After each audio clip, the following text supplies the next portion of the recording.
Pernah nggak kita ngerasa marah sama seseorang karena sudah bikin kita dipermalukan, kecewa, bahkan sakit hati banget? Dan setiap kali kita ingat kejadian itu, rasanya dada ini jadi sesak, kepala penuh, dan hati kayak ada yang ganjel.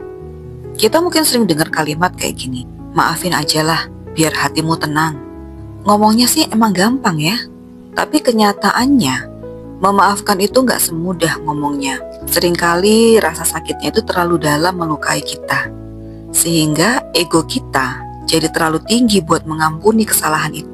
Dan hasilnya, perasaan pun belum siap buat melepaskan kata-kata pengampunan.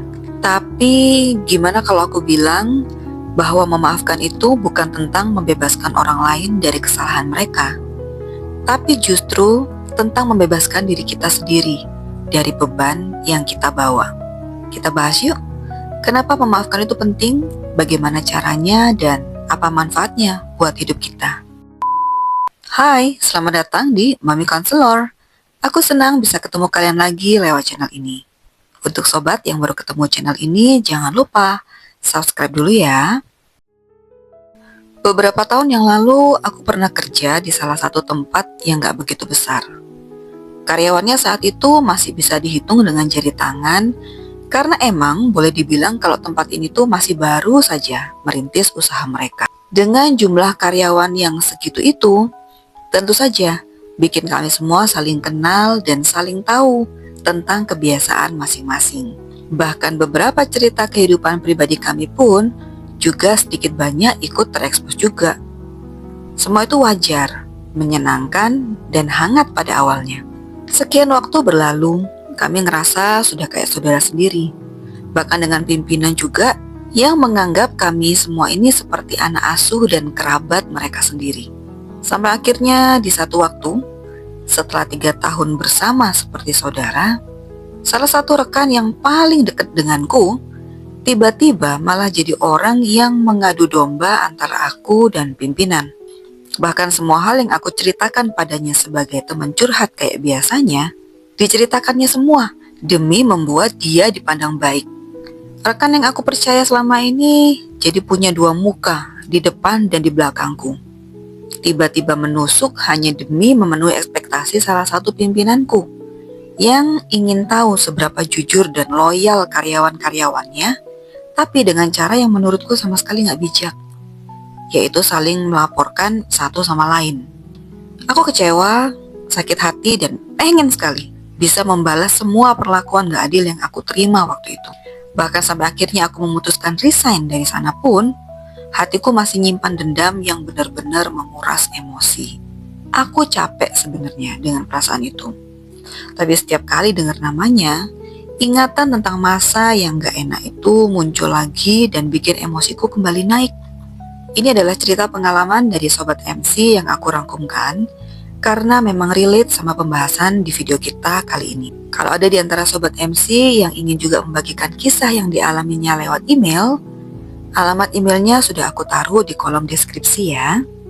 Rasa sakit hati karena dikecewakan itu bisa jadi luka yang sangat membekas dalam hidup kita. Jadi sebuah kenangan pahit yang mungkin bisa terus menghantui perjalanan hidup kita yang terlalu berharga untuk disia-siakan dengan terus memeliharanya. Memaafkan kesalahan seseorang bukan perkara gampang yang semudah mengucapkannya. Tapi memaafkan juga bukan sesuatu yang mustahil untuk dilakukan. Ini beberapa tips yang bisa aku bagikan untuk kita coba. Yang pertama adalah terima rasa sakitnya, jangan dipendam. Saat kita ada dalam situasi galau antara memaafkan atau membalas, biasanya akan ada banyak sekali nasihat buat kita supaya ngelupain apa yang sudah terjadi. Tapi sebagai orang yang perasaannya sedang terluka, gak akan begitu saja buat kita menerima nasihat seperti ini kan? Rasanya terlalu sakit. Rasa sakit ini nih harus disembuhkan, bukan dialihkan. Tapi gimana caranya untuk bisa sembuh? Untuk beberapa waktu lamanya, biarkan emosi itu keluar. Biarkan diri kita merasakan emosi itu meskipun rasanya sakit dan gak enak. Kalau kita jadi marah, gak apa-apa. Menangis, silakan. Silakan luapkan emosi itu sesaat lamanya. Hanya sesaat ya. Tapi setelah itu, perlahan dan pasti, kita harus belajar untuk melepaskannya. Selanjutnya adalah ganti perspektif.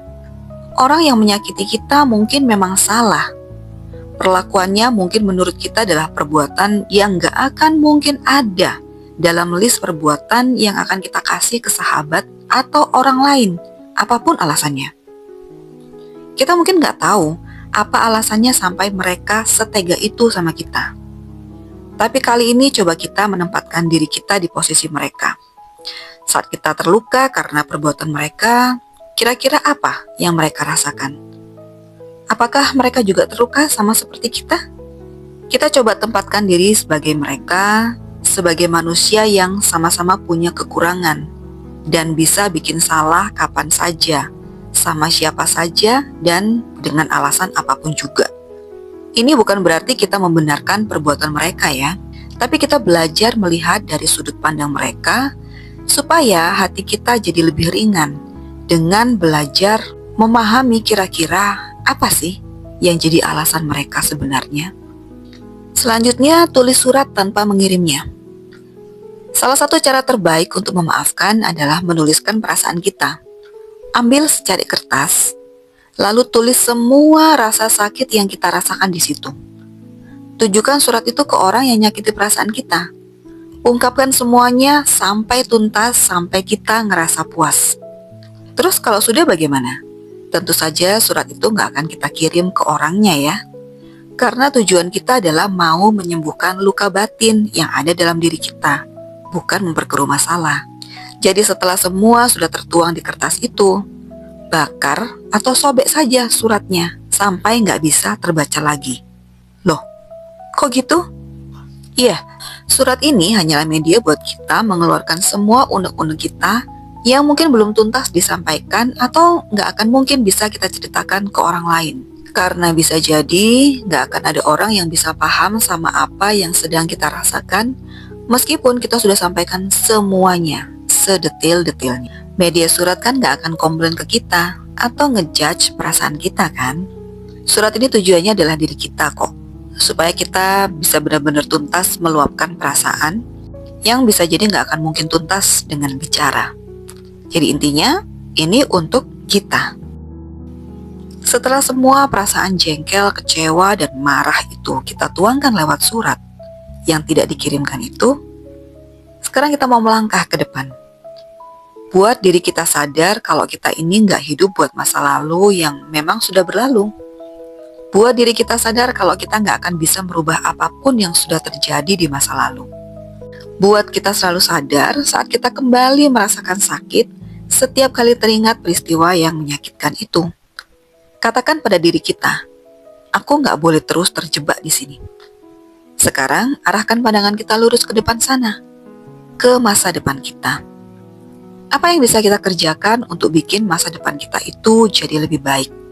Lebih baik dari masa lalu yang menyakitkan itu pastinya. Balaslah dendam kita itu dengan nunjukin prestasi yang baik dan positif, sobat.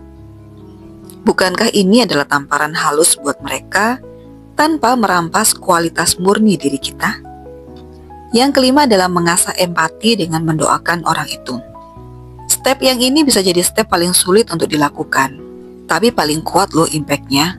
Itu adalah mendoakan orang yang sudah menyakiti kita. Loh, kalau kita mendoakan mereka berarti kita setuju dong sama perbuatan mereka. Justru sebaliknya sobat, dengan kita mendoakan mereka, kita justru sudah naik kelas dengan berhasil mengalahkan ego kita yang terus-menerus menyalahkan orang yang sudah menyakiti kita itu. Dengan mendoakan mereka, kita melepaskan beban berat di pundak kita dan gantinya kita menarik rasa tenang ke dalam hati kita. Sekarang setelah semua perjuangan untuk bisa memaafkan ini, aku mau kasih tahu benefit saat kita berhasil melewatinya. Dengan kita memaafkan, kita tentu membuat mental kita ini jadi lebih sehat. Karena kita menurunkan stres dan kecemasan dalam diri kita. Dengan memaafkan, kita membuat fisik kita jadi sehat juga. Karena kita nggak bikin jantung kita memompa lebih cepat, mengimbangi rasa marah. Dan tidur kita juga jadi lebih nyenyak.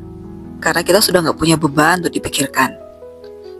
Dengan memaafkan, hubungan sosial kita dengan orang lain pun akan jadi lebih sehat. Kita jadi nggak punya rasa curiga dan ketakutan buat memulai hubungan sosial dengan orang baru. Dan dengan memaafkan sobat, kita melepaskan belenggu masa lalu dari kehidupan kita. Kita membebaskan diri kita dan membawanya fokus mempersiapkan semua yang lebih baik untuk masa depan kita. Sangat melegakan, bukan? Memaafkan memang butuh waktu. Mungkin kita belum bisa melakukannya sekarang. Tapi ingat, kalau kita melakukan ini, tujuannya adalah untuk menolong diri kita sendiri, untuk kebebasan diri kita. Jadi kita harus yakin, kita pasti bisa melakukannya. So, setelah dengar ini semua, apa kita masih mau terus menyimpan beban itu dalam diri kita?